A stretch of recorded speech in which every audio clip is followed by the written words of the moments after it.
हरि ओम आनंदम प्रशांति जीवन दर्शनम नमो नारायण नारायणम। सनातन धर्म के वैदिक परंपरा के अंतर्गत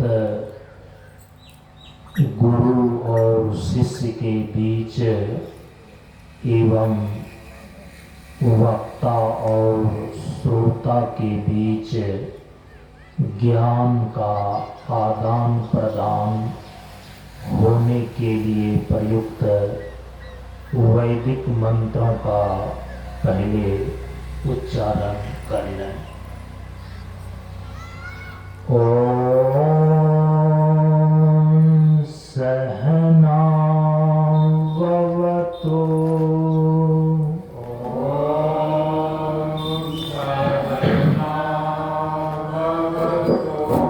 सहनौ भुनक्तु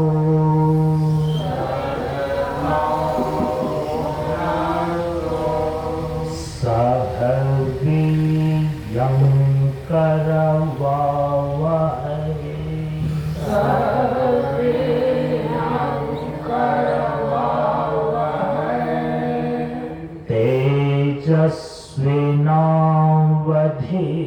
तेजस्विनावधीतमस्तु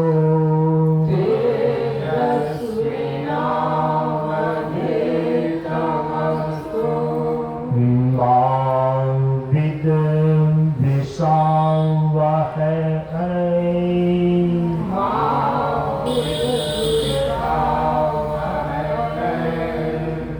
ओम शांति शांति शांति।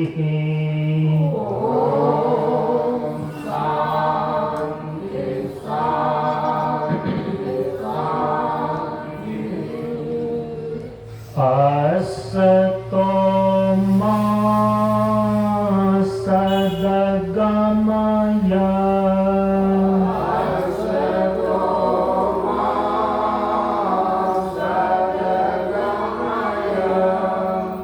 तमसो मा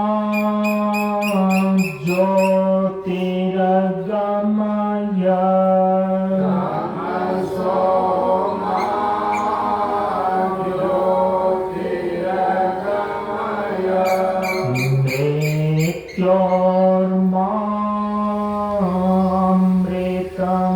मृतमगमय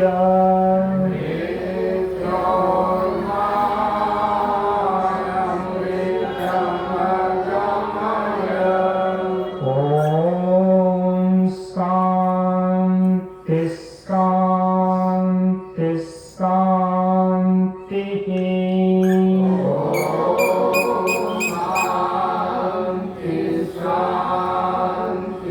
शांति। सभी लोग थोड़ी देर के लिए मौन एवं शांत रहे।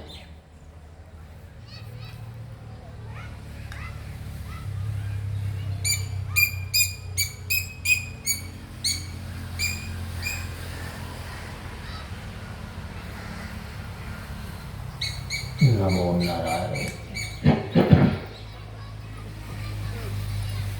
ब्रह्मानंदं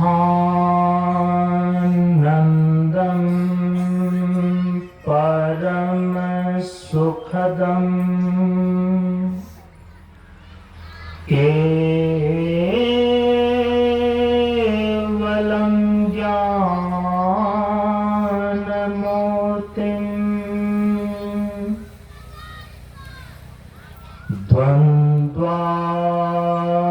द्वन्द्वातीतं गगनसदृशं तत्त्वमस्यादिलक्ष्यम्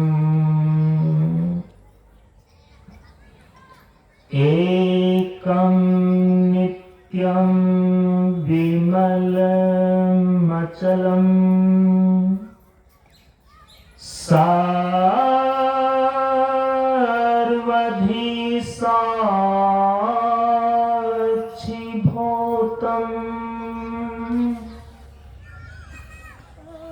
भावातीतं त्रिगुणरहितं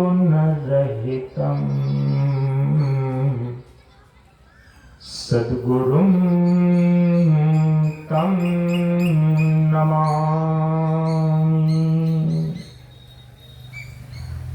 सद्गुरुं तं नमामि।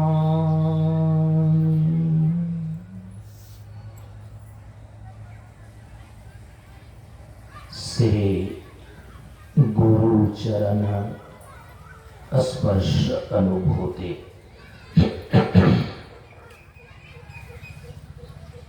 ज्ञान मार्ग सत्संग के सानिध्य में उपस्थित श्रद्धालु सत्संग प्रेमियों,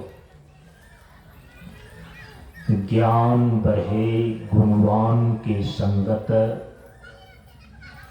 ध्यान बढ़े तपस्वी संग किन्हो, बुद्धि विवेक विचार बढ़े संत सन्यासी सुसज्जन तिन्हो। इसलिए ज्ञानी वेद है ज्ञान से, व्याधा वेद है तीर, सद्गुरु वेद है शब्द से, भींगे सकल शरीर। प्रेमियों, हम सभी लोग प्रशांत योगाश्रम पंडारक मंच पर श्री सीता नवमी के अवसर पर आयोजित 7 दिवसीय सत्संग कार्यक्रम के आज 5वें दिन के सत्संग में उपस्थित हैं। हम सभी लोग इस बार यहाँ के इस सत्संग कार्यक्रम में जीवन के 4 पुरुषार्थ अर्थ, धर्म, काम और मोक्ष पर विचार कर रहे हैं। हम सभी लोगों ने विचार के माध्यम से यह समझने का प्रयास किया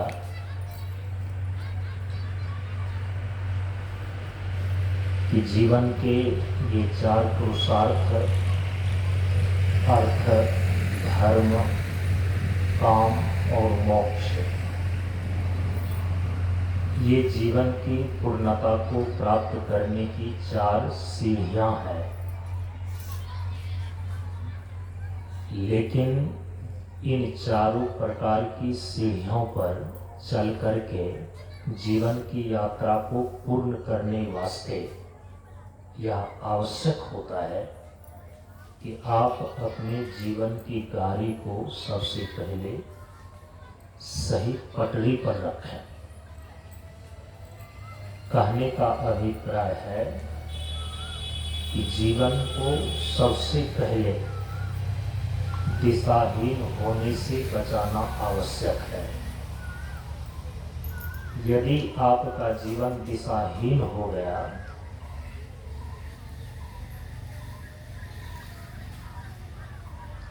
एक बार ये पटरी से यदि उतर गया, जीवन को फिर से सही दिशा में लाना बड़ी मुश्किल काम हो जाता है।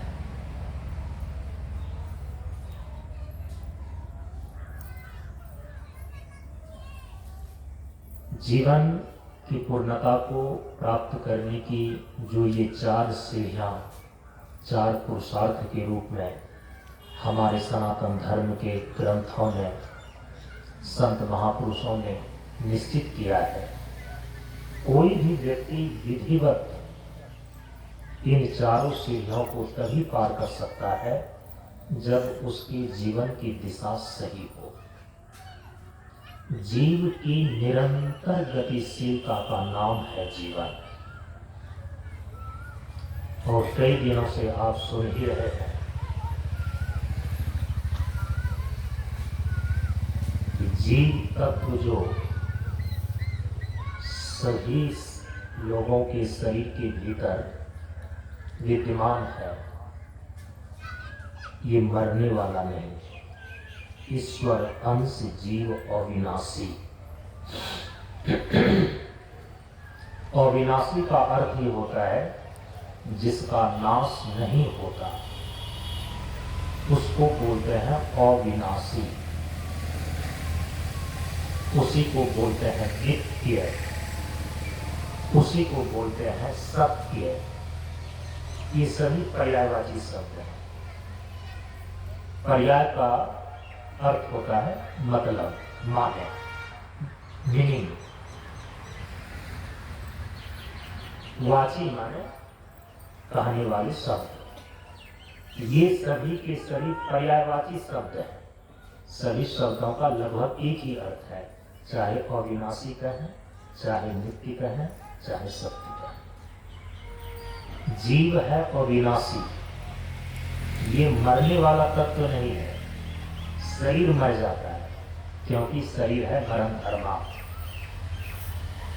शरीर का मृत्यु होना निश्चित है, शरीर विनाशशील है।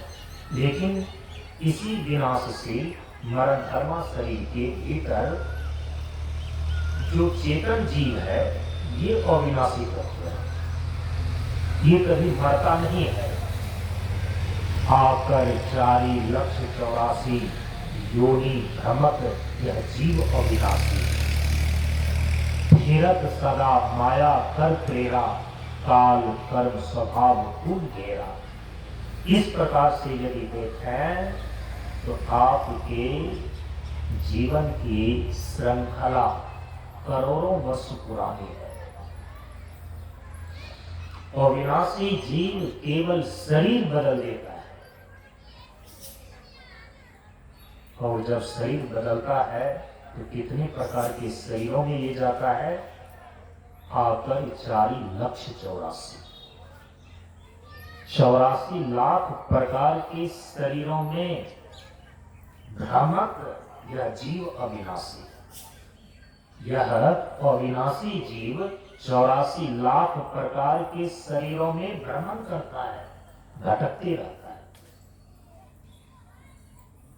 यदि यह अविनाशी जीव पशु के शरीर में चला गया अपने कर्म के हिसाब से, हमारे शास्त्रों में बिल्कुल उल्लेख किया गया है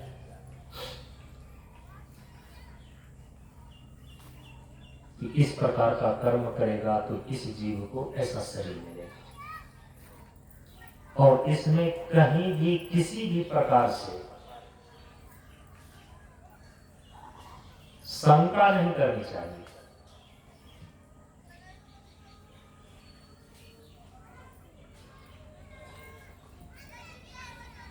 पशु के शरीर में भी ये जीव जाता है, और जब तक यह जीव पशु के शरीर में निवास करता है वो पशु जीवन कहलाता है। यह अविनाशी जीव इस सृष्टि की धारा में, इस संस्कृति चक्र में, जन्म मृत्यु के चक्र में कभी वृक्ष के भी शरीर में चला जाता है। वृक्ष भी एक योनि है। अब तो विज्ञान भी मान रहा है कि वनस्पति एक जीव है।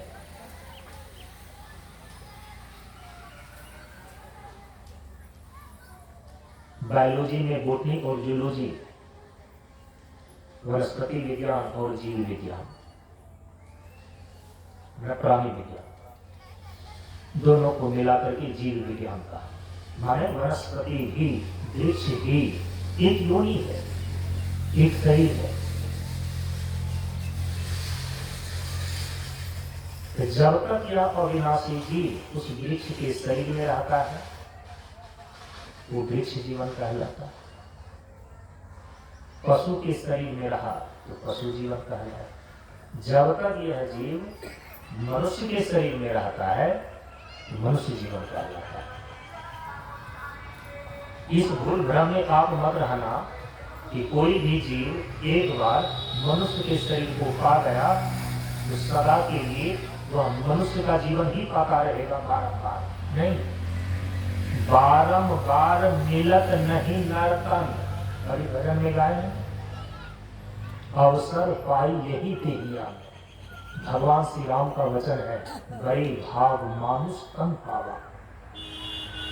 परम पूज्य गुरुदेव ने अपने भजन में कहा है, कर्म उत्तम था नरतन जो पाया, कबहू करी करुणा नर देही। नर देही माने मनुष्य का शरीर इस जीव को प्राप्त होता है। इस देख बिनु हेतु स्नेही, परमात्मा में, ईश्वर ने इस सृष्टि की संरचना में जो सृष्टि व्यवस्था कर रखे हैं, उनकी कृपा के कारण से इस जीव को 84 लाख प्रकार के योनियों में भटकते भटकते भटकते भटकते कबहू करी करुणा नर देही। इस देख बिनु हेतु से इस जीव का यदि कर्म उत्तम रहता है तो मनुष्य का शरीर पाता है। बड़े भाग मानुष कर पावा, बड़े भाग्य से यह अविनाशी जीव मनुष्य के शरीर तक, मनुष्य की योनि तक पहुंचता है। और जब तक आप मनुष्य जीवन को जी रहे हैं, आपके लिए ये सबसे बड़ा वरदान है,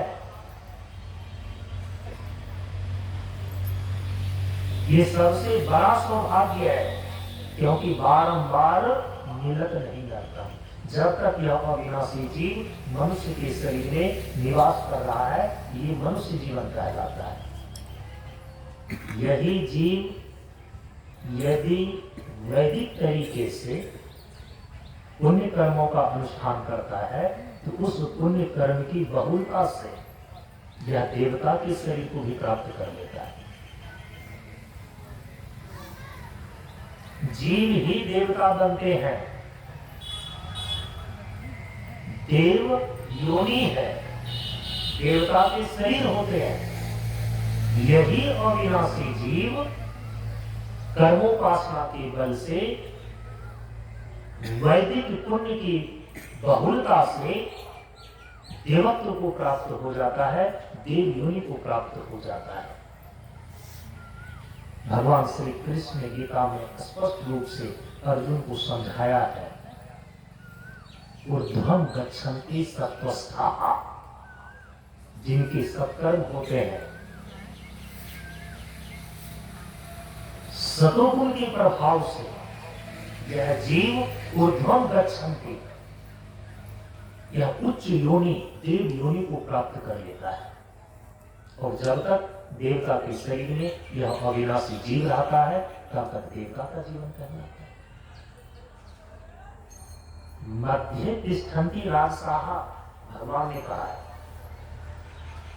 लेकिन जो व्यक्ति रजोगुणी कर्म वाले होते हैं, पाप और पुण्य मिश्रित कर्म करने वाले मध्यम श्रेणी के होते हैं, मध्यम तिष्ठन्ति राजसाः, पाप और पुण्य कर्म रजोगुणी कर्म कहलाते हैं। पुण्य कर्म में भी आस्था है तो पुण्य कर्म भी कर ले रहा है, और कभी कभी यदि उनको ऐसा लगता है कि झूठ बोल करके भी काम निकाला जा सकता है, और थोड़ा सा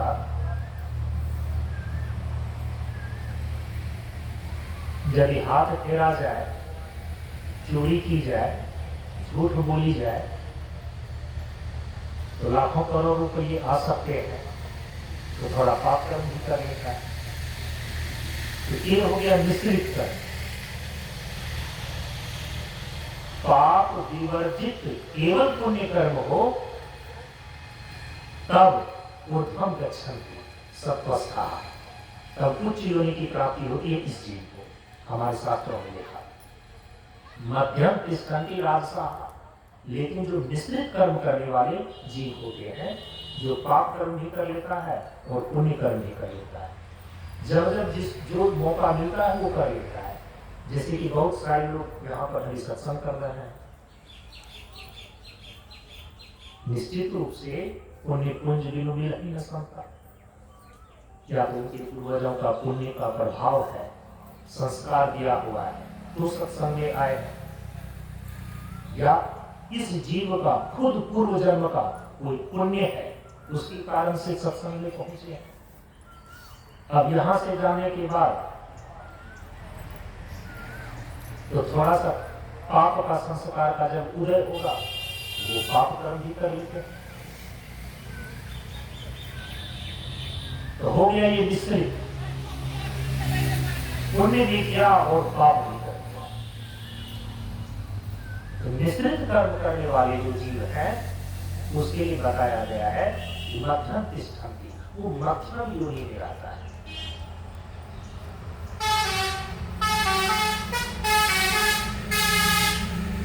लेकिन भगवान ने कहा कि अधो गच्छन्ति तामसाः,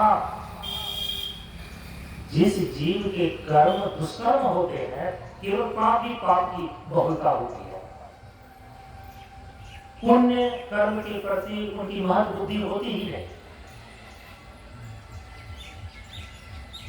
जो पाप पुण्य दोनों मिश्रित कर्म करने वाले होते हैं ना, उनके अंदर पुण्य के प्रति महत्व बुद्धि होती है, लेकिन पूर्व प्रारब्ध के कारण से पाप वासना के कारण से वो पाप कर्म में भी लिप्त हो जाया करता है, लेकिन थोड़ा थोड़ा पश्चाताप भी उनको होता है। तब समझना चाहिए कि मध्यम तिष्ठन्ति, वो मध्यम योनि को प्राप्त करेगा और मध्यम योनि मनुष्य कहलाता है। लेकिन जिसमें केवल पाप कर्म की ही बहुलता है, अधो गच्छन्ति तामसाः, तमोगुणी कर्म करने वाले, दुष्कर्म करने वाले, केवल पाप कर्म की बहुलता करने वाले, ऐसे जीव की गति जो है कहा कि नरक इत्यादि हो जाती है। राक्षस, प्रेत, दैत्य, ये जितने भी प्रकार की निम्न योनियां हैं, तो अधो गच्छन्ति, उसमें वो चला जाता है। जीव की तो निरंतर गतिशीलता बनी हुई है। परम पूज्य गुरुदेव ने इसलिए उपदेश में जीवन को इसी रूप में परिभाषित किया,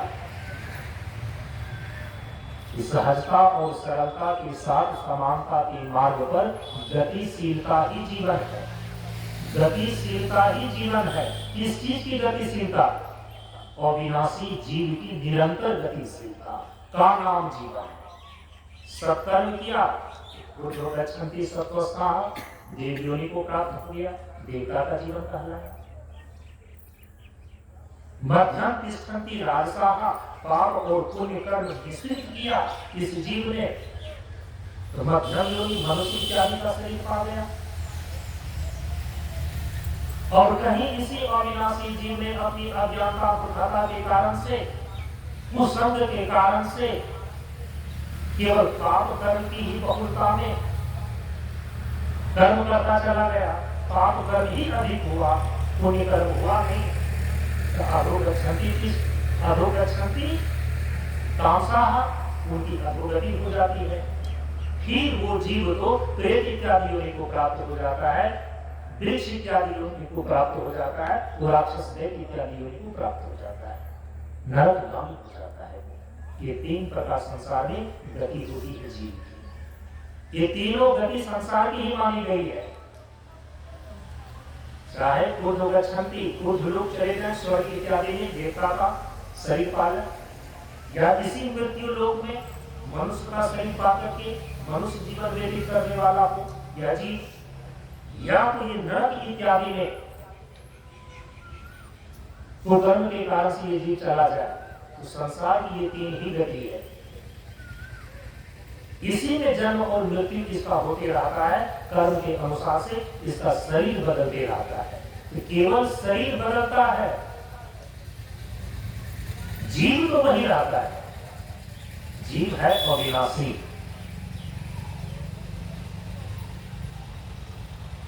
जीव की जो निरंतर गतिशीलता का नाम जीवन है, इसकी दिशा हमेशा सही रहेगी। जीवन रूपी गाड़ी सही पटरी पर चलती रहे, इसके लिए पिछले 3 दिनों से कहा जा रहा है कि जीवन को दिशाहीन होने से बचाने के मात्र एक ही उपाय है, और ये हमारे शास्त्रों के द्वारा, हमारे संत महापुरुषों के द्वारा शोधित सूत्र है, शोधित सिद्धांत है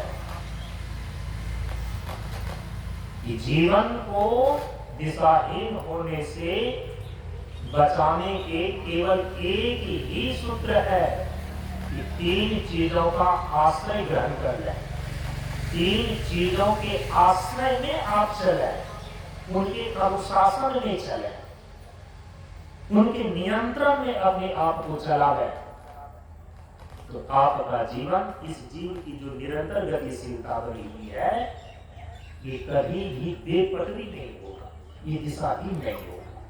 और यदि ये दिशाहीन नहीं हुआ और सही दिशा में चलता रहा, तो चाहे यह कितना ही धीमा चले, एक दिन अपने गंतव्य को अवश्य प्राप्त कर लेगा।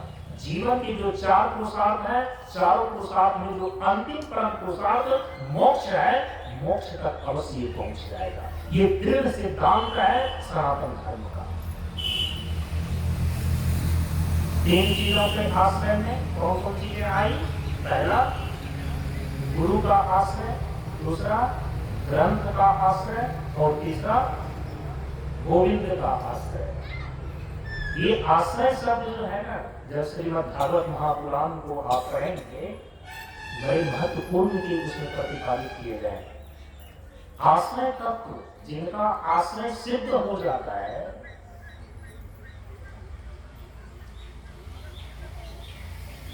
आश्रय तत्व जिनका सिद्ध हो गया ना, कुछ भी प्राप्त करने के लिए शेष नहीं रहा।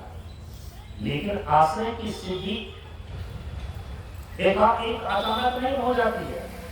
इसीलिए कल के सत्संग में मैंने आपको वो सामान्य स्वरूप आश्रय का बतलाया कि आश्रय की सिद्धि तो बहुत दूर की बात है। गुरु का आश्रय सिद्ध हो जाए, ग्रंथ का आश्रय सिद्ध हो जाए, और गोविंद का आश्रय सिद्ध हो जाए।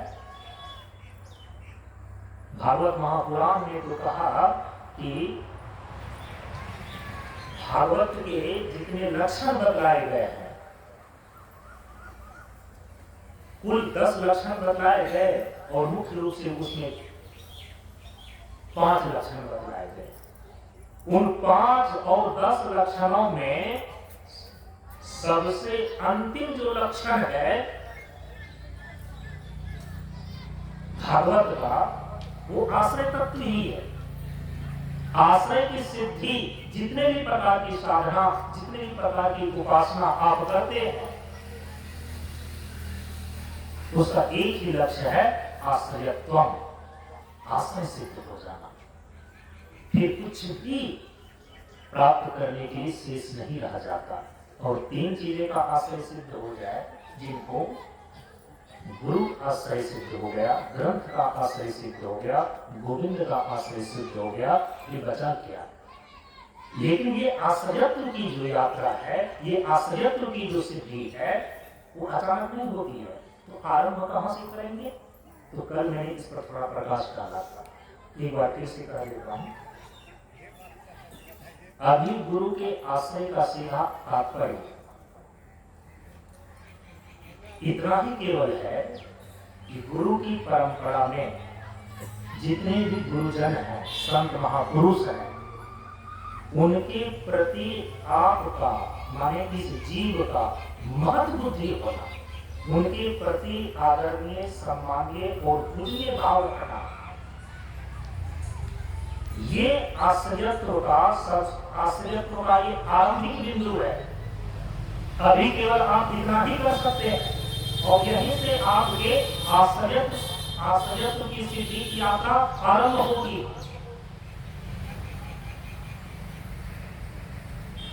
जो हमारे गुरुजन हैं, जो हमारे संत महापुरुष हैं, भगवान श्री राम ने तो लक्ष्मण जी को सीधा उपदेश किया है। उपदेश क्या है? आदेश दिया है, मिले जो संत वही अनुकूला, मिले जो संत वही अनुकूला। प्रथम भक्ति संतन कर संगा, माता सभी को जब भक्ति का उपदेश देना आरंभ किया है भगवान ने, तो सबसे पहला उन्होंने यही उपदेश किया। ये प्रथम भक्ति है, ये यात्रा का आरंभिक बिंदु है।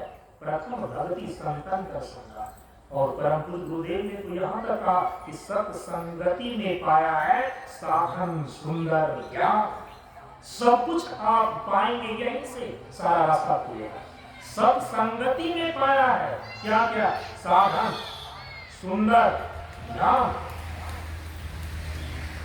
इसीलिए जो हमारे भारतवर्ष के आर्यावर्त की भूमि में संत महापुरुषों की जो कभी प्राचीन परंपरा रही है, जब तक उसके प्रति आपकी महत्व बुद्धि नहीं होगी, आपके आश्रयत्व की सिद्धि, गुरु के आश्रयत्व की सिद्धि सिद्ध नहीं हो सकती। इसीलिए गुरु के आश्रय का, गुरु का आश्रय ग्रहण करना और आश्रय की सिद्धि, ये तो बहुत बड़ी बात हो गई। वहां तो गुरु और शिष्य एक हो जाते हैं।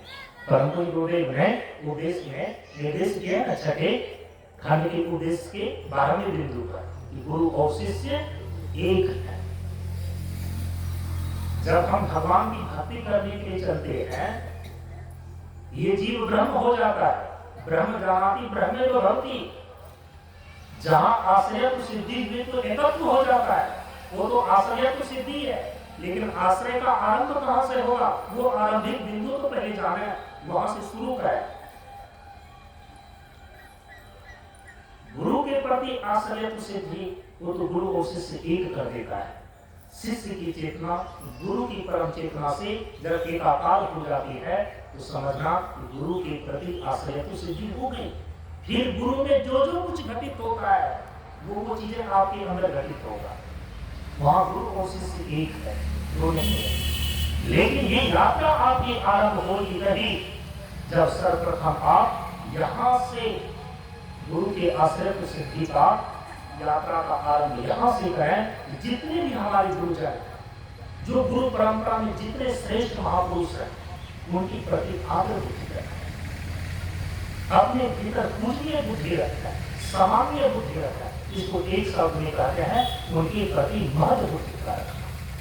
अब जो आश्रय ग्रहण करने का दूसरा तत्व है, वो है ग्रंथ के प्रति आश्रय बुद्धि रखना। ग्रंथ का आश्रय ग्रहण करना और ग्रंथ का आश्रय, ग्रंथ का यदि आश्रय तो सिद्ध हो जाए, तो आपके सारे ग्रंथों का भेदन हो जाएगा। वो तो ग्रंथ के आश्रय तो सिद्धि का परिणाम है। लेकिन वहां तक पहुंचने की यात्रा आरंभ कहां से होगी? सर्वप्रथम जितने भी आर्ष परंपरा के प्रामाणिक मान्य ग्रंथ हैं, वेद है, उपनिषद है, पुराण है, गीता है, रामायण है, इतना तो कम से कम आप नाम जानते हैं ना।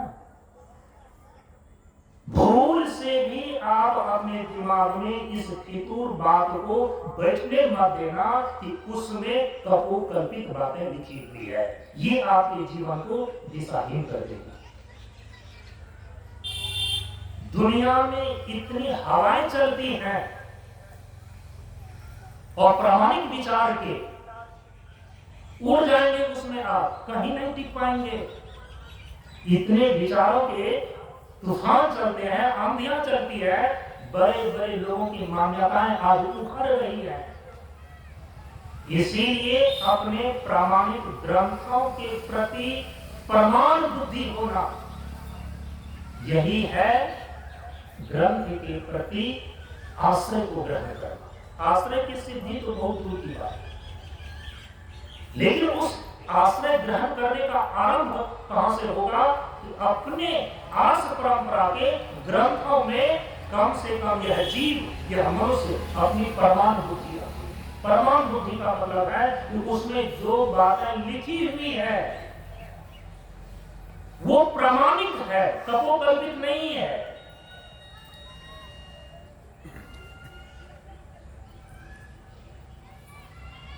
कई प्रश्न उठाए जा रहे हैं आज। क्या सचमुच में महाभारत की घटना हुई थी या केवल एक नाटक मात्र है?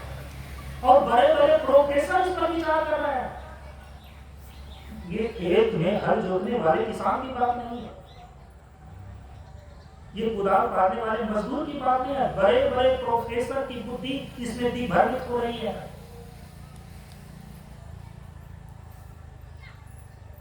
मैं नाम नहीं लेना चाहता, उनका नाम भी नहीं लेना चाहिए इस मंच से। सोशल मीडिया पर वो सारी चीजें उपलब्ध है, आप जाकर के देख लेना। जीवन को दिशाहीन होने से बचाने के लिए एक ही उपाय है कि 3 चीजों के संरक्षण में अपने आप को रखिए, उनके मार्गदर्शन में रखिए, उनके आश्रय को ग्रहण कीजिए। गुरु, ग्रंथ और बुद्धि। गुरु के प्रति आश्रय बुद्धि का मतलब यहाँ पर जो सामान्य रूप से आया सामने, वो क्या आया? जितने भी हमारे गुरुजन हैं उनके प्रति महत्व बुद्धि रखना। और ग्रंथ का आश्रय ग्रहण करने का मतलब है कि हमारे आर्ष परंपरा के जितने भी ग्रंथ हैं उसमें प्रमाण बुद्धि रखना, माने उसको प्रमाण मानना।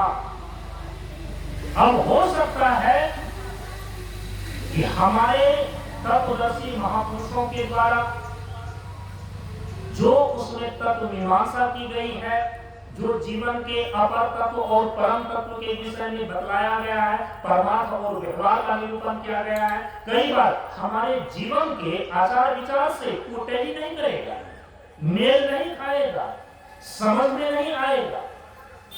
लेकिन कम से कम आप इतना प्रमाण बुद्धि रखना कि उसमें वो बातें सही लिखी हुई है, प्रामाणिक बातें लिखी हुई है, भले ही अभी हमारे समझ में वो बातें नहीं आ रही। यदि उनको प्रामाणिक मानेंगे ना, तभी आप यह स्वीकार करेंगे कि वो बातें तो है ठीक, लेकिन वो हमारी समझ में नहीं आ रही है। तो तब समझने के लिए आपके अंदर जिज्ञासा पैदा होगी और वही जिज्ञासा आपको ले जाएगी खोज में, सत्य के अनुसंधान में, आपको जिज्ञासु बना देगी। यदि पहले से ही ग्रंथों के प्रति आपने अप्रमाणिक बुद्धि बना लिया कि चलो ऐसे ही पोथी में क्या लिखा है, पोथी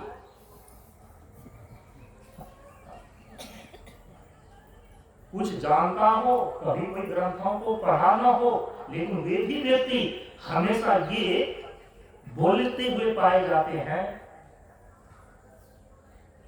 क्या, पोथी पढ़ी पढ़ी जग हुआ, पंडित भया न हो। पोथी पढ़ी पढ़ी जग हुआ, पंडित भया न कोई, ढाई आकर प्रेम का, पढ़े सो पंडित हो। बात तो बिल्कुल सही है, लेकिन पोथी पढ़ी पढ़ी पढ़ा भी क्या, कायदे से पढ़ा भी क्या, बिना पढ़े कैसे बोल रहे हो? पोथी पढ़ी पढ़ी जग हुआ, भयान पंडित कोई, ढाई आकर प्रेम का, पढ़े सो पंडित हो। ढाई आकर प्रेम का पढ़ेंगे तभी तो।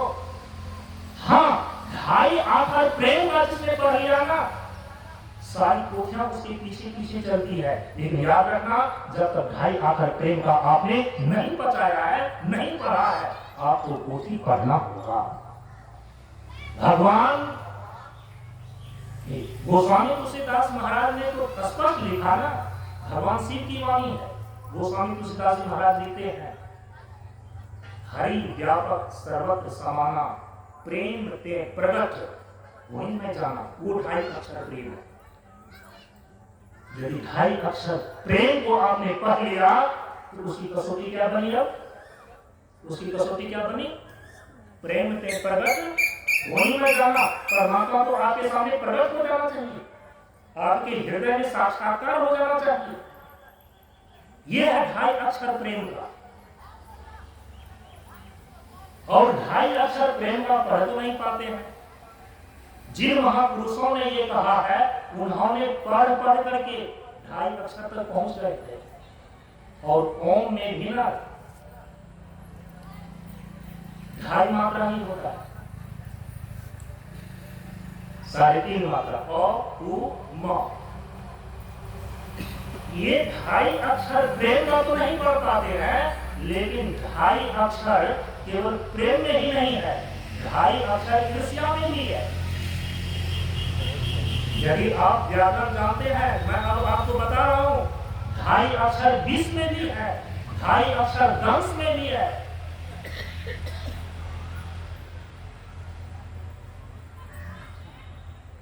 विष में भी ढाई अक्षर, दंश में भी ढाई अक्षर है, ईर्ष्या में भी ढाई अक्षर ही है।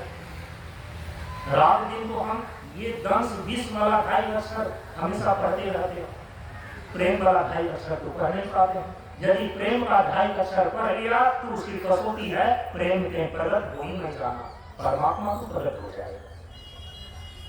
हाँ, हो सकता कि कभी साहब ने ढाई अक्षर प्रेम का पढ़ा और परमात्मा राम उनके पीछे पीछे चलते, ढाई अक्षर प्रेम का रैदास ने पढ़ा होगा तो संत रैदास के पीछे पीछे राम चलते हैं, कृष्ण नृत्य करते हैं। लेकिन ढाई अक्षर प्रेम का पढ़ने का तो वहां ये कहने का कभी भी ये अभिप्राय नहीं था प्रेमियों कि आप पोथी के प्रति, ग्रंथ के प्रति अपनी कर्मानुक बुद्धि को छोड़ दें, ये नहीं था मतलब। दिशाहीन होने से आपको कोई नहीं बता सकता। यदि आपको अपने पूर्वजों के द्वारा, अपने ऋषि महर्षियों के द्वारा लिखे गए जो अनुभूति की बात है ग्रंथ में है, यदि उसमें कर्मानुबुद्धि न हो, भटक जाएंगे आप। संत महापुरुषों के प्रति मान बुद्धि हो, आपका जीवन दिशाहीन होने से बच जाएगा। आज परंपरा के जितने ग्रंथ हैं, यदि उसमें आपकी प्रमाण बुद्धि हो, आपका जीवन दिशाहीन होने से बच जाएगा। जीवन की पूर्णता को प्राप्त करना एक लंबी यात्रा है प्रेमियों। यात्रा आरंभ तो हो, जीवन को पटरी पर सही ढंग से पहले चले। तो ग्रंथों के प्रति प्रमाण बुद्धि, ये है ग्रंथ का आश्रय ग्रहण करना। और जो तीसरा तत्व है वो है गोविंद। गोविंद माने होता है ईश्वर, गोविंद माने होता है ईश्वर। और ईश्वर का आश्रय ग्रहण करने का मतलब ही होता है कि बिंदु का सिंधु, भगत का भगवान, नर का नारायण हो जाना, वो तो आश्रय तो सिद्धि। ईश्वर का आश्रय सिद्ध हो जाए, जानत तुम्हें होई जाई। गोस्वामी तुलसीदास जी महाराज बोलते हैं, ये भी भगवान शिव का ही वचन है। भगवान शिव के वचन को गोस्वामी तुलसीदास जी महाराज लिख रहे हैं रामचरितमानस में, जानत तुम्हें होई जाई। एक जीव जब ईश्वर के आश्रय को ग्रहण करता है और जब उनके आश्रय की सिद्धि हो जाती है, श्रीमद् भागवत महापुराण पढ़ करके आप देख लीजिए, सबसे अंतिम स्कंध में जाकर के भगवान सुखदेव ने कहा है राजा परीक्षित से कि जिनका ईश्वर के ये आश्रय सिद्ध हो जाता है, जानत तुम्हें हो जाई। यह जीव नहीं रहता, बल्कि अपने पूर्ण स्वरूप को उपलब्ध शिव स्वरूप हो जाता है। ब्रह्म जाना की ब्रह्म भक्ति, ये तो लंबी यात्रा है, लेकिन ये लंबी यात्रा का जीवन में आरंभ तो हो। तो यहाँ पर सर्व सामान्य के लिए गोविंद का आश्रय ग्रहण करने का मतलब है, जो कल मैंने आपको बताया है। ईश्वर का आश्रय ग्रहण करने का मतलब है कि सर्वप्रथम ईश्वर के अस्तित्व में आस्तिक बुद्धि रखना। आस्तिक बुद्धि, ईश्वर की सत्ता में आस्तिक बुद्धि रखना, ईश्वर में आस्तिक बुद्धि रखना, ये ईश्वर के आश्रय ग्रहण करने का आरंभ है। ग्रंथ में प्रमाण बुद्धि रखना, ये ग्रंथ का आश्रय ग्रहण करने का ये आरंभिक बिंदु है। संत महापुरुषों के प्रति महत्व बुद्धि रखना, ये गुरु तत्व का आश्रय ग्रहण करने का आरंभिक बिंदु है। यदि आरंभिक बिंदु ही आपने आरंभ नहीं किया तो फिर आश्रयत्व की सिद्धि कैसे हो सकेगी। और अभी आप उठा करके जितने भी लोगों का जीवन चरित्र है, आप उनको पढ़ करके देखिए, चाहे वह अंगुली मार रहा हो, चाहे वह अजामिल रहा हो, जिनका जीवन भटक चुका था, उनका जीवन जब ये रास्ते पर आया तो उन तीनों में से किसी न किसी का उन्होंने आश्रय ग्रहण किया। या तो गुरु के रूप में जो संत महापुरुष हैं उनके आश्रय में आया वो, या तो ग्रंथ के प्रति आश्रय बुद्धि उन्होंने लाया, आश्रय ग्रहण किया, या तो ईश्वर के अस्तित्व में उनकी आस्तिक बुद्धि बनी। यही तीन चीजें केवल और केवल आपको जीवन दिशाहीन होने से बचा सकता है, अन्यथा नहीं। और यदि इन तीन चीजों को, इन तीनों चीजों के आश्रय का आरंभ भी, आश्रय सिद्धि का आरंभ बिंदु भी यदि आपने जीवन में आपने धारण कर लिया तो आपके जीवन की यात्रा आध्यात्मिक मार्ग पर शुरू हो जाएगी। और जब हम जीवन की आध्यात्मिक यात्रा शुरू करते हैं ना, उसी को 4 सीढ़ियों के रूप में हमारे संत महापुरुषों ने बतलाया। इसको बोलते हैं जीवन के 4 पुरुषार्थ: अर्थ, धर्म, काम और मोक्ष। आज से पिछले 3 दिन पहले पुरुषार्थ शब्द का जो शास्त्रीय अर्थ होता है वहीं पर उसको छोड़ करके आए थे। उसमें और कई प्रसंग बीच में आ गया। पुरुषार्थ और पुरुषार्थ के ये 4 प्रकार। तो पुरुषार्थ का अर्थ होता क्या है? उस दिन मैंने आपको बताया था कि आज सामान्य रूप से व्यक्ति केवल इतना ही जानता है कि पुरुषार्थ का मतलब होता है मेहनत, पुरुषार्थ का मतलब होता है प्रयत्न, पुरुषार्थ का मतलब होता है परिश्रम। लेकिन इसके साथ साथ मैंने आपके ध्यान में ये बातें उस दिन दिया था कि यदि की कठोर परिश्रम है, कड़ी मेहनत है, अथक प्रयत्न है, लेकिन यदि उसकी दिशा उस परिश्रम का, उस प्रयत्न का, उस मेहनत का यह स्वरूप बन जाए कि कोई तलवार की नोक पर कोई दुनिया को कब्जा में लेना चाहता है, तो सनातन धर्म के अंदर उसको पुरुषार्थ नहीं कहा गया। माने कि वो फिर बहुत बड़ा पुरुषार्थ कर लिया है, इसका खिताब, इसका पुरस्कार उनको नहीं दिया जा सकता है। और आपके इतिहास में बहुत बड़े बड़े लड़ाकू और योद्धा हुए हैं जिन्होंने तलवार की नोक पर पूरी दुनिया पर राज्य किया है, लेकिन हमारे शास्त्रों में, सनातन धर्म की परंपरा में उसको बहुत बड़ा पुरुषार्थ नहीं कहा गया।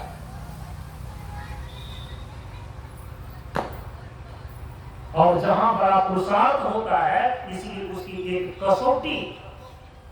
कसौटी उसकी बना करके दे दी गई। सहनशीलता धरती की पहली बेटी थी, सीता जिसका मुंह बोला नाम करा, वो तो चलता फिरता दर्द ही था, पुरुषार्थ ने उठकर जिसको राम कहा, पुरुषार्थ ने उठकर जिसको राम कहा। और जब पुरुषार्थ होता है ना, ये पुरुषार्थ की कसौटी मानी गई है। परम पुरुषार्थ के लिए परम सहनशील होना आवश्यक है। इसीलिए सनातन धर्म में जब पुरुषार्थ की बातें की जाती है तो उसका केवल मतलब ये नहीं होता है कि बहुत बड़ा कठोर परिश्रम करके तलवार की नोक से पूरी दुनिया को कब्जे में कर लेना नहीं। इसलिए अब देखिए हमारे शास्त्र में पुरुषार्थ को किस रूप में परिभाषित किया जाता है। कहा कि पुरुष मात्र की जो इच्छा का विषय है उसको बोलते हैं पुरुषार्थ। और यहाँ पुरुष का अर्थ जैसे कि स्त्री और पुरुष समझते हैं वो नहीं है। पुरुष मतलब मर्द नहीं, पुरुष माने मेल नहीं, पुरुष माने पुल्लिंग नहीं। यहाँ पुरुष शब्द जो है ना पारिभाषिक शब्द है हमारे शास्त्र में। पूरी सायनात इति पुरुष, जो व्याकरण में पुरुष का अर्थ किया गया है। पूरी सायनात इति पुरुष, पूरी माने कि ये शरीर, इस शरीर में शयन करने वाला जो अविनाशी जीवात्मा है उसकी संज्ञा है पुरुष। पुरी शयनात् इति पुरुष। इस शरीर रूपी पुरी में, इस शरीर रूपी नगर में, इस शरीर रूपी गर्भ में जो शयन करने वाला, निवास करने वाला अविनाशी जीवात्मा है, उसी अविनाशी जीवात्मा को बोलते हैं पुरुष। अब तो वह अविनाशी जीवात्मा एक स्त्री के शरीर में भी है। तो पुरुष का अर्थ है यहाँ पर जीवात्मा। पुरुष का अर्थ सांख्य दर्शन में किया गया है आत्मा। वेदांत दर्शन के अंदर व्युत्पत्ति अर्थ में पुरुष का अर्थ किया गया एक दूसरा कि पूर्णत्वात् इति पुरुषः।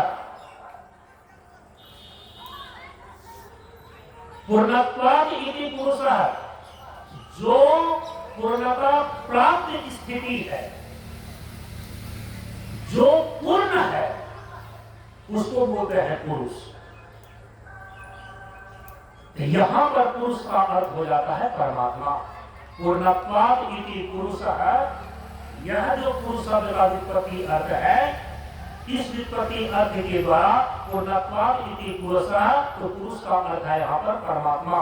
जब आप अपने ग्रंथों को पढ़ेंगे, गीता को पढ़िए, रामायण को पढ़िए, वेद को पढ़िए, उपनिषद को पढ़िए, बार बार वहां पुरुष शब्द आता है। तो कहीं कहीं पर पुरुष शब्द का अर्थ आत्मा है, कहीं पर पुरुष शब्द का अर्थ परमात्मा है। तो पूर्णत्वात् इति पुरुषः, तो पुरुष का अर्थ हो गया परमात्मा।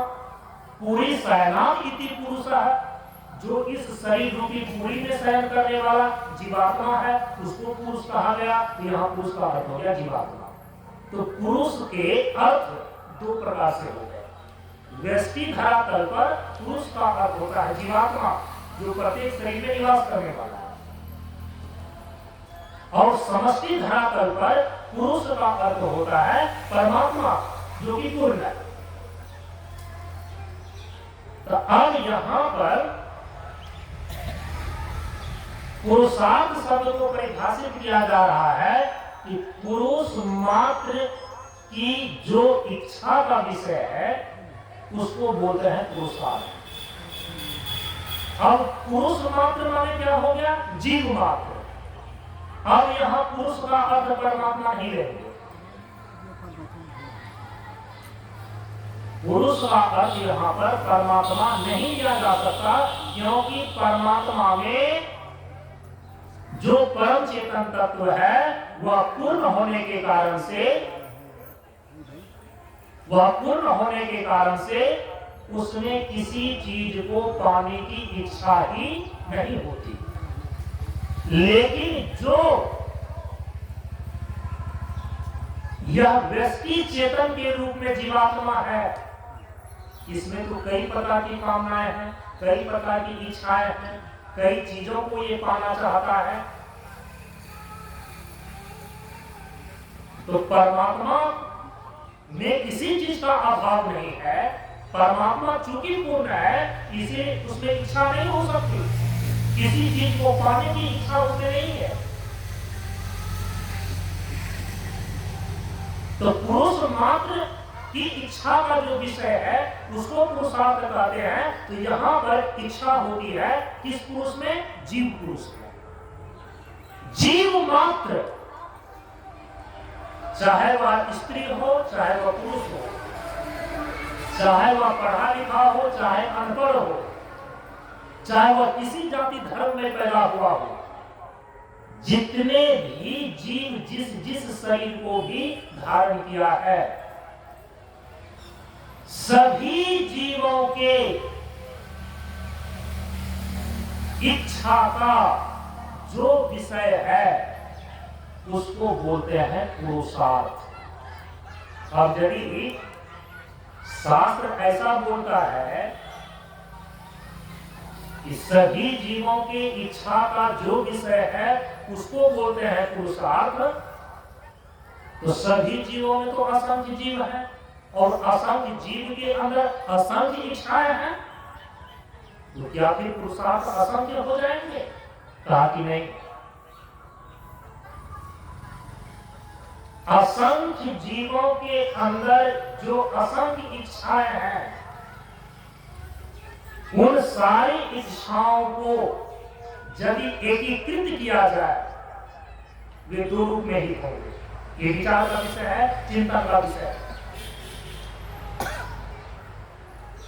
प्रत्येक जीव क्या चाहता है, उनकी क्या इच्छा है? असंख्य जीवों के असंख्य इच्छाओं को यदि एकीकृत कर दें तो उसको दो रूप में ही आप देख सकते हैं कि प्रत्येक जीव चाहता क्या है, उनकी इच्छा क्या है। ऐसे यदि बाहरी तौर से देखते हैं कि जितने जितने जीव हैं उनकी अलग अलग इच्छा ही नहीं, एक मनुष्य जीव के अंदर जब तक वह जीवन जीता है 24 घंटे के अंदर ही समझिए कि हजारों प्रकार की इच्छाएं उसके शरीर के अंदर उसी प्रकार से उठती हैं और विलीन होती हैं, जैसे कि समुद्र में तरंगें उठती हैं और विलीन होती हैं। कितनी इच्छाएं हैं, तो लोग केवल इतना ही कहते हैं कि इच्छाएं अनंत है। ये बात भी सही है, क्योंकि हृदय रूपी सागर में इस जीव को तरंग की भांति, समुद्र के तरंग की भांति इच्छाएं उठती हैं और इन इच्छाओं को गिनना असंभव है। इसीलिए कहा कि इच्छाएं अनंत है। लेकिन इन अनंत इच्छाओं को, इन असंख्य इच्छाओं को यदि एकीकृत किया जाए, कॉमन रूप में यदि उसको देखा जाए, तो हमारे महापुरुषों ने विचार करके देखा कि वह दो रूप में दिखाई देता है। प्रत्येक जीव की इच्छा का विषय है सुख की निवृत्ति और सुख की प्राप्ति। बस सारी अनंत इच्छाएं, असंख्य इच्छाएं इसी दो रूप में सिमट गई। अब जो विभिन्न प्रकार के आपके हृदय में इच्छाएं होती है, आप देखेंगे इसी दो रूप में वो खड़ी हो रही होंगी, अलग अलग बाना पहन करके। अनंत इच्छाओं को, असंख्य इच्छाओं को केवल इसी दो रूप में हमारे महापुरुषों ने, तत्वदर्शी महापुरुषों ने देखा है कि प्रत्येक जीव चाहता क्या है, उनका अभिष्ट क्या है, प्रत्येक जीव के इच्छा का विषय क्या है। दो ही रूप है कि वो अपने जीवन में दुख की निवृत्ति चाहता है और सुख की उपलब्धि चाहता है। तो दुख की निवृत्ति और सुख की प्राप्ति, यही पुरुष मात्र के इच्छा का विषय है। इसी को पुरुषार्थ बोलते हैं। अब इसी में एक शब्द को जोड़ दीजिए तो पुरुषार्थ पूर्ण रूप से तात्विक दृष्टिकोण से और व्यवहारिक धरातल पर यह परिभाषित हो जाता है। यदि पुरुष मात्र की इच्छा का विषय केवल यही है कि दुख की निवृत्ति और सुख की प्राप्ति, चाहे स्त्री हो चाहे पुरुष हो, चाहे पढ़ा लिखा हो चाहे अनपढ़ हो, चाहे वह पशु हो चाहे मनुष्य हो, चाहे देवता हो अथवा राक्षस हो, यदि वह जीव दशा में है, जीव मात्र की जो इच्छा होती है उसके केवल दो ही रूप होते हैं। वो दुख की निवृत्ति चाहता है कि दुख चला जाए, और सुख की प्राप्ति चाहता है कि सुख उपलब्ध हो जाए। यही सब कुछ चाह रहा है। अब इसमें क्या कहेंगे कि दुख निवृत्ति और सुख की प्राप्ति के लिए जो प्रयत्न करते हैं, जो परिश्रम करते हैं आप, जो मेहनत करते हैं आप, उसको बोलते हैं पुरुषार्थ। दुख की निवृत्ति और सुख की प्राप्ति के लिए किए गए प्रयत्न को, किए गए परिश्रम को, उसके लिए किए गए मेहनत को सनातन धर्म कहता है पुरुषार्थ। आधी बातें ध्यान में रखते हैं और आधी बातें छोड़ देते हैं। इसीलिए आपके प्रयत्न का, आपके परिश्रम का और आपके मेहनत की दिशा जो है वो विकृत हो जाती है।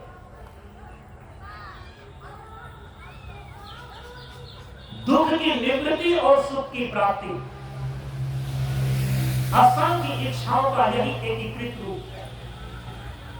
जितने भी प्रकार की आप इच्छा करें, जितने भी प्रकार की आपके अंदर कामना हो, लेकिन उनके मूल में ये दो चीजें काम कर रही है। वो चाह क्या रहा है? दुख की निवृत्ति, सुख की प्राप्ति। इसीलिए दुख की निवृत्ति सदा के लिए हो जाए, सुख की प्राप्ति भी सदा के लिए हो जाए। यही आपके भीतर की नैसर्गिक भावना है। यह व्यवहार के द्वारा सिद्ध होता है, क्योंकि यदि किसी भी प्रकार से आपके जीवन में दुख की निवृत्ति होती है, यदि थोड़ी देर के लिए दुख चला जाता है, तो हर एक व्यक्ति अपने भीतर हमेशा यही चाहता है, यदि दुख एक बार गया है, ये दुख फिर से न आवे, दुख का मुख देखना न पड़े। तो आपके अंदर की यह इच्छा कि दुख जाए तो फिर दोबारा न आवे, किस चीज को सिद्ध करता है? कि दुख जाए तो फिर दोबारा आए नहीं। इसका मतलब है कि दुख गया माने निवृत्त हुआ तो सदा के लिए निवृत्त हो जाए, लेकिन सदा की उसकी निवृत्ति होती नहीं है। इस समस्या और हमारे महापुरुष आपके सनातन धर्म के ग्रंथ वो रास्ता दिखाते हैं कि यदि तुम्हारे अंदर यह नैसर्गिक इच्छा है कि दुख जाए तो फिर दोबारा नहीं आवे, इसी की खोज के लिए तो गौतम सिद्धार्थ कि दुख की निवृत्ति कैसे होती है, दुख का अंत कैसे किया जा सकता है, सारा घर द्वार छोड़ करके साधना करने के लिए चले गए और निर्वाण की प्राप्ति किया और उनको ये ज्ञान प्राप्त हुआ और उन्होंने घोषणा किया कि मैंने दुखों के अंत होने का रास्ता ढूंढ लिया है और तुम चाहो तो उस रास्ते पर चल करके अपने ही जीवन का दुख का सदा के लिए अंत करके निर्वाण को उपलब्ध हो सकते हैं। अभी इसमें बहुत सारे के सारे विचार हैं। बड़े बड़े पाश्चात्य दार्शनिकों का ये मानना है, उनका कहना है कि कभी भी जीवन में ऐसी अवस्था नहीं आ सकती, नहीं आएगी कि जब जीवन से दुखों का सदा के लिए अंत हो जाए। पाश्चात्य दार्शनिकों में अधिकांश दार्शनिक सोच सोच करके थक गए हो और उन्होंने कहा कि बस जीवन यदि है ना, ये तो सुख दुख का खेल इसमें चलता रहेगा, जीवन में कभी भी ऐसा नहीं होगा कि दुख का अंत हो जाए। जीवन क्या है? निर्झर है, मस्ती ही इसका पानी है, सुख दुख के दोनों तीरों से चल रहा मनमानी है।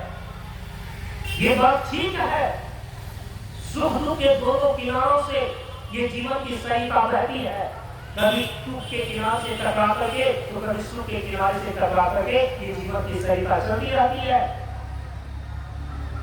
ये इनकी प्राकृतिक और स्वाभाविक स्थिति है, लेकिन जीवन की ये परमात्म स्थिति नहीं है, ये जीवन की परम स्थिति नहीं है। जिन्होंने जीवन की पूर्णता को प्राप्त किया है, जिन्होंने जीवन के समस्याओं का अंतिम समाधान प्राप्त किया है, उन्होंने कहा कि जीवन से दुखों को सदा के लिए दूर किया जा सकता है, दुखों की आत्यात्मिक निवृत्ति हो सकती है और प्रत्येक व्यक्ति का क्षण प्रति क्षण का यह अनुभव उनके अंदर की नैसर्गिक इच्छा सिद्ध कर देती है कि हर एक व्यक्ति दुखों को सदा के लिए दूर करना चाहता है।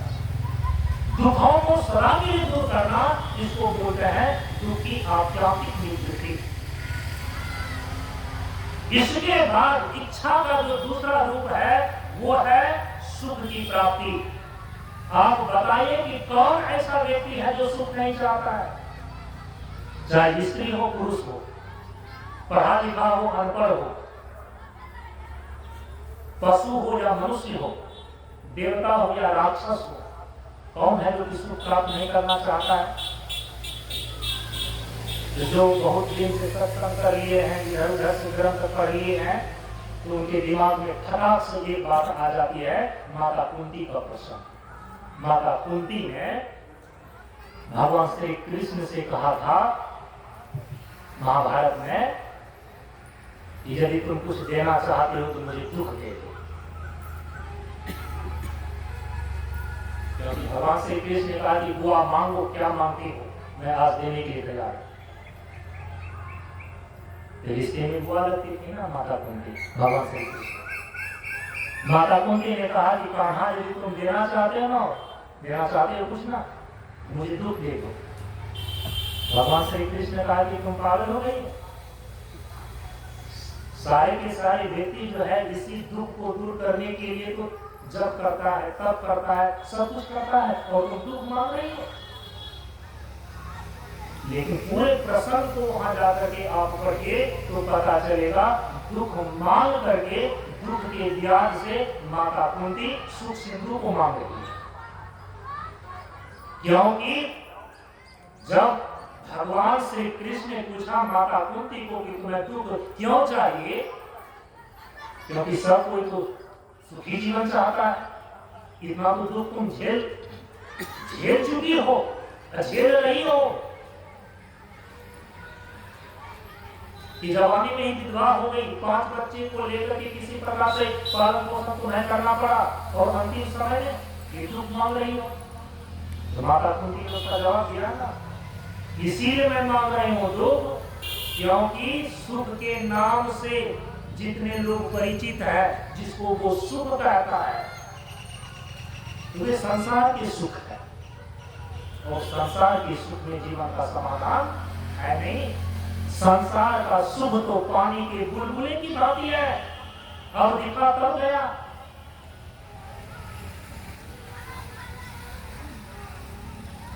ये तो क्षणिक सुख है। इसीलिए यदि ये सुख के नाम पर जिसको सारा संसार जानता है, वो सुख की गति में जानती है, ये क्षणिक पानी के बुलबुले की भांति अनित्य है। साथ ही साथ उसमें इतना बड़ा दोष है कि ये क्षणिक सुख जो ही मनुष्य प्राप्त करता है, दुख को निवृत्ति करने का जो मार्ग है उसी को भूल जाता है। ये सबसे बड़ा दोष है संसार के सुख है कि संसार का सुख भोगी जो ही व्यक्ति हुआ, जीवन से दुखों की आत्यांतिक निवृत्ति करने का जो मार्ग है वही भूल जाता है। इसीलिए सुख के माथे सील पड़े जो हृदय से नाम भूला है। हे कृष्ण, बलिहारी वातुक की जो पल नाम रखा है, इसीलिए हमें दुख चाहिए। जो सुख सिंधु भगवान है, यदि तथा कथित संसार के दुख करने पर उस भगवान का स्मरण हो जाता है, तो बलिहारी वातुक की जो पल नाम रखा है, तो माता कुंती ने भी दुख मांग करके उस दुख के ब्याज से किस चीज को चाह रही है? सुख सिंधु भगवान को। समझ रहे नहीं समझ रहे? कह रहे कि दुख दे दो, लेकिन दुख क्यों दो? क्योंकि संसार के सुख में तो व्यक्ति भगवान को ही भूल जाता है, इसलिए वैसा सुख हमको नहीं चाहिए। इसलिए तथा कथित जो संसार के दुख हैं, वो दुख और विपत्ति हमारे ऊपर आती रहे ताकि हम तुमको पुकारते रहे, तुम्हारा स्मरण करते रहे, और भगवान तो सुख सिंधु है। वो तो दुख के ब्याज से सुख सिंधु भगवान का निरंतर स्मरण चाह रही है। इसीलिए प्रेमियों, ये अपवाद नहीं बनता कि कोई दुख भी चाहता है, नहीं। एक स्त्री भी अपने घर में यदि एक शराबी पति का भी वो मार की सुखा करके दुख के साथ रह रही है, तो केवल इसी आशा से कि हमारे भी एक दिन अच्छे दिन आएंगे, हो सकता है कि ये सुधर जाएंगे। मैं आपको बता देता हूं, जिस दिन वह स्त्री इस बिंदु तक वह निराश हो गई कि हमारे जीवन में अच्छे दिन आने वाले नहीं है, या तो वह स्त्री आत्महत्या कर लेगी, या तो उस पुरुष को छोड़ करके चलेगी। सुख की आशा में ही वह सारे दुख को झेलती है। इसीलिए ये अपवाद नहीं हो सकता है कि नहीं कोई दुख भी चाहता है, नहीं। दुख कोई नहीं चाहता, सब कोई सुख चाहता है। दुख को निवृत्त करना चाहता है और सुख की उपलब्धि चाहता है। इसीलिए दुख की निवृत्ति के लिए वह प्रयत्न कर रहा है अपनी समझ से, और सुख को प्राप्त करने के लिए वह प्रयत्न कर रहा है अपनी समझ से। लेकिन यहाँ पर हमारे महापुरुषों ने कहा कि तुम अपने प्रयत्न को यदि 4 सीढ़ियों में बांट करके प्रयत्न करो तो तुम अपने जीवन की पूर्णता तक पहुंच सकते हो। और इसी 4 सीढ़ियों का नाम है अर्थ, धर्म, काम और मोक्ष। सबसे पहले क्या होता है व्यक्ति के अंदर? सुख की कामना, उसी का नाम है काम। लेकिन यहाँ सुख शब्द से जितना भी व्यक्ति परिचित है ना, यहाँ सुख का अर्थ है संसार की सुख। संसार के सुख की इच्छा का होना, इसी का नाम है काम। सबके अंदर सुख की कामना है, कोई उसका अपवाद नहीं हो सकता। जिन्होंने, जिस जीव ने गुरु और ग्रंथ की कृपा से गोविंद तत्व का अनुभव कर लिया है, केवल और केवल उसी के अंदर से चाह गई, चिंता गई, मनवा बेपरवाह, जाको कछु न चाहिए सोई सहंसा, जाको कछु न चाहिए, जाको कछु न चाहिए सोई सहंसा, क्योंकि परमात्म अंदर बसा योगी बेपरवाह। जो जीव गुरु और ग्रंथ की कृपा से इनका आश्रयत्व सिद्ध करके गोविंद तत्व को उपलब्ध हो गया है, केवल और केवल वही जीवन मुक्त जीव संसार की सारी कामनाओं से और इच्छाओं से छूट पाता है। नहीं तो गुप्त और सुप्त रूप में किसी न किसी प्रकार से कामों को खोकर लाभ को बना रहता है। संसार के सुख की कामना का नाम है काम। संसार की सुख की इच्छा का नाम है काम। तो सबसे पहले जीव मात्र के अंदर जो देखा जाता है, वो देखा जाता है संसार के सुख को प्राप्त करने की इच्छा।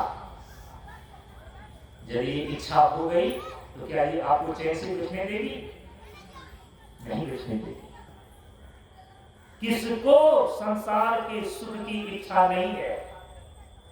और यदि कोई कहता है कि हमको नहीं है और परमात्मा में उसकी स्थिति भी नहीं हुई है, तो झूठ बोलता है, पक्का माना कि झूठ बोलता है।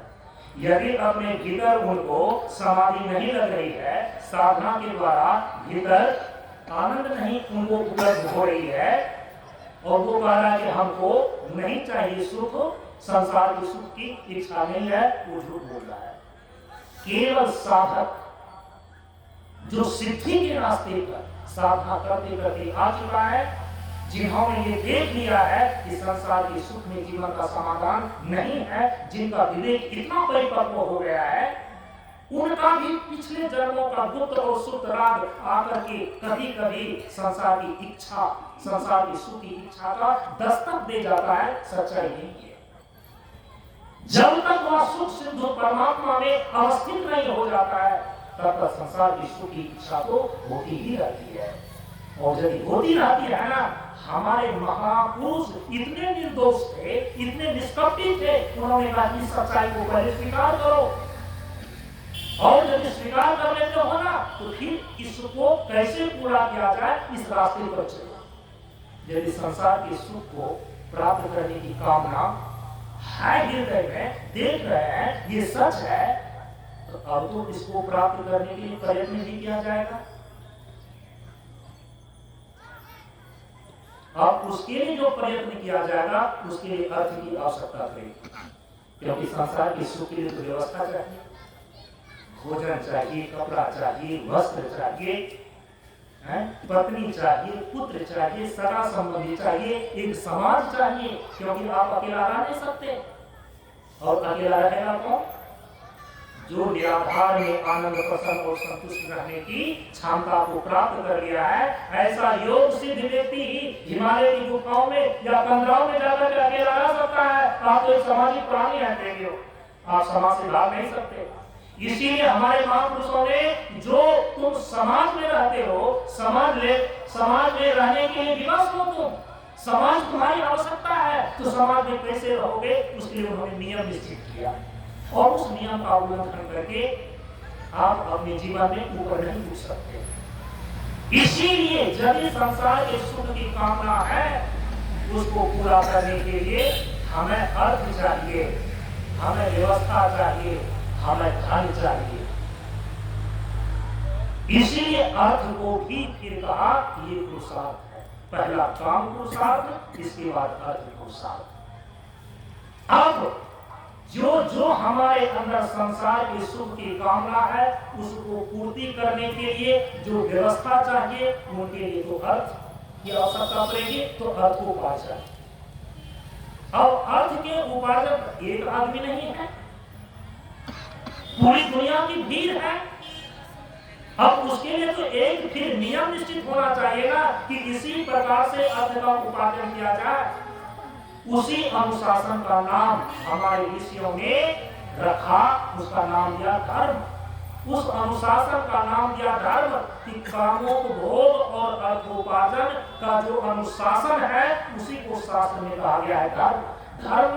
धर्म का मतलब हो गया अनुशासन, धर्म का मतलब हो गया कि जो तुम कामोपभोग संसार के सुख को तुम प्राप्त करने के लिए अर्थोपार्जन करोगे, तो कामोपभोग और अर्थोपार्जन दोनों को करने का जो अनुशासन है, जो नियम निश्चित किया गया है, उसी को बोलते हैं धर्म। और हमारे यहाँ पर बताया गया कि चारों पुरुषार्थों में जो धर्म पुरुषार्थ को ठीक ढंग से पालन करता है, माने कि जो निश्चित किया गया अनुशासन है उस अनुशासन में ही काम पुरुषार्थ और अर्थ पुरुषार्थ दोनों का संपादन करता है। एक शब्द में कहें कि कामोपभोग और अर्थोपार्जन यदि धर्म के अनुशासन में करता है, ये गणित है। हमारे महापुरुष कहते हैं कि तुम्हारे लिए जो जीवन का परम पुरुषार्थ मोक्ष है उसका रास्ता खुला हुआ मिल जाएगा, उसका रास्ता खुल जाता है। जो व्यक्ति अपने जीवन में कामोपभोग और अर्थोपार्जन करते जाता है, धर्म का अनुशासन नहीं मानता, तो उनके जीवन में सुख सुविधाएं उपलब्ध हो जाएंगी।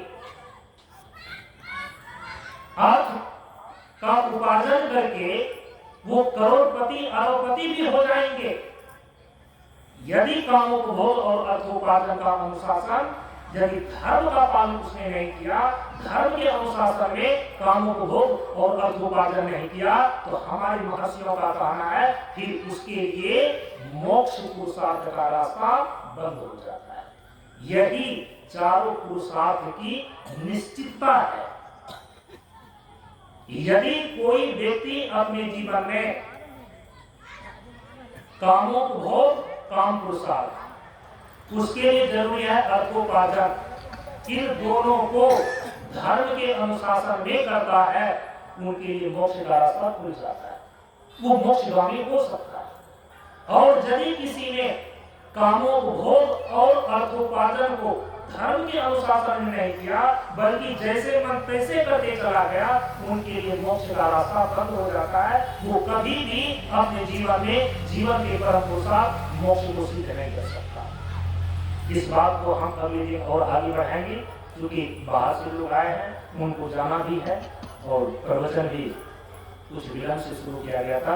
अब यहीं पर प्रवचन को विराम देते हैं। 2 दिन का सत्संग आप लोगों के साथ में और हाथ में शेष रह गया है, इसका पूरा का पूरा लाभ उठाइए। अपनी वाणी को यहीं पर विराम देते हैं।